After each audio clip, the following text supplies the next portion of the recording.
Okay, so I decided to um, show you the actual powers that the allies have in Crusade Chronicles.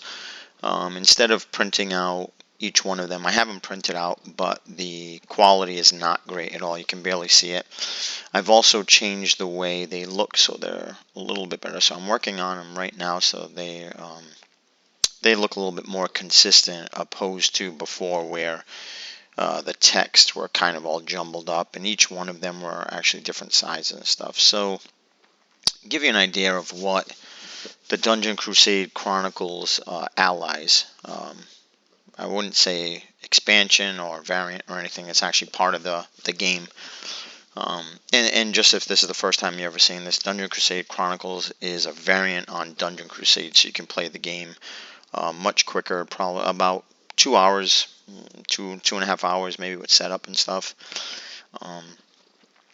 But it's a completely, I wouldn't say completely, but it kind of is completely. It's a dice drafting, more strategic game than the standard, the base game Dungeon Crusade. So to give you an idea of what I'm working on, and this should be posted pretty soon, I just want to clean it up a little bit, is each character will have its solo mode.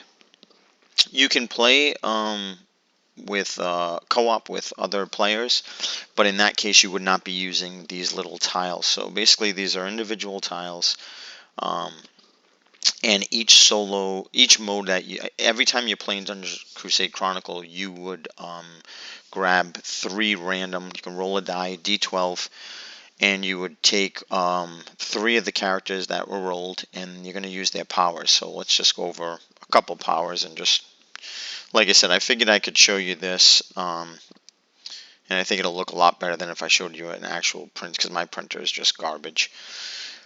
Alright, let me see. Let's see if we can do...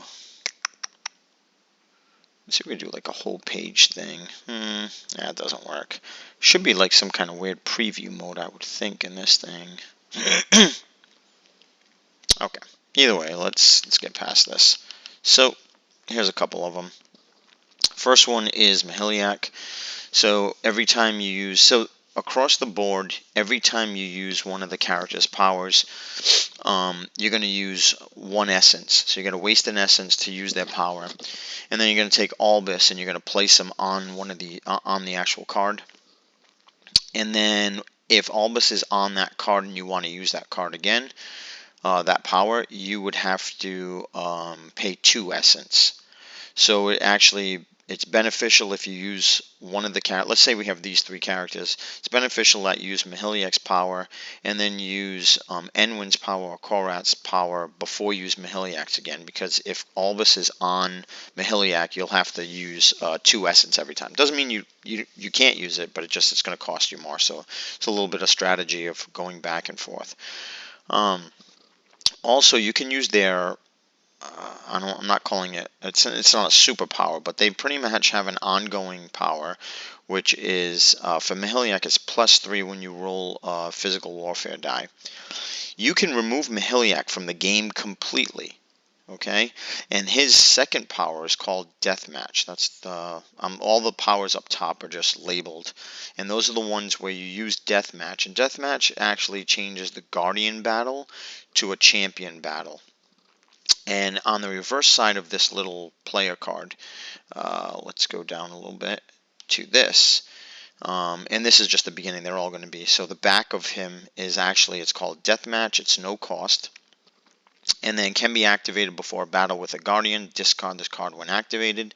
This battle with a Guardian is till the death, exactly like a battle with a champion monster. And his ongoing power is cost 1 or 2. 2 being if if Albus is on him, and then he gets +3. So physical warfare is +3, must be activated before rolling warfare dice. So that is Mahiliac. And then Enwin's powers is she gets to reroll the blue dice, and you have to reroll both of them, the d12 and the d6. Her power, that her Power is when you remove her from the game. The one-time power is she can get a bow weapon at cost is free. So she gets a free bow weapon. The only catch with this is the bow weapon has to be available in the merchant. You can't fish it from the deck.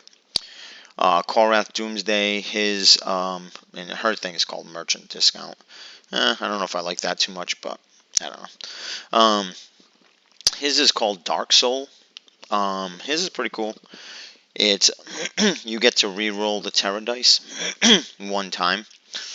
You can keep doing it over and over and over again, but the first time is if Albus is not on him, then it's 1 essence, and then if he's there, it's 2. So you can actually keep re-rolling the Terror dice on consistently. It's not a great strategy because, I mean, you're going to burn your essence, but let's say your Terror die, let's say it's at 7 or 8 or something really high, and you get a really bad roll, and you roll an 8, might not be a bad idea to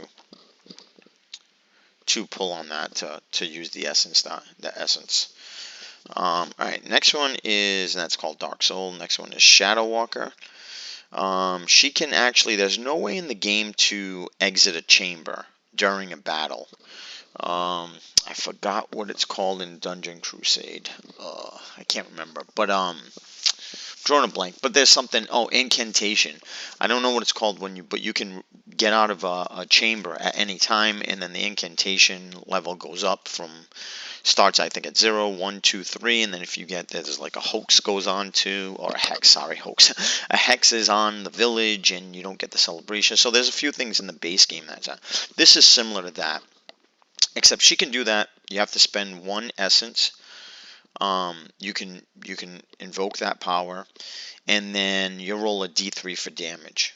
Okay, her one-time power, if you remove her from the game, is you're going to upgrade the movement die from your d6 to a d10. So that's not a bad.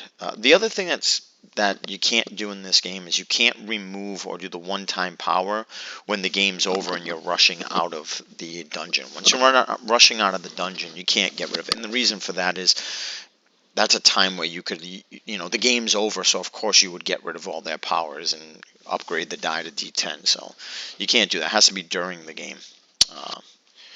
Alright, so Matari is...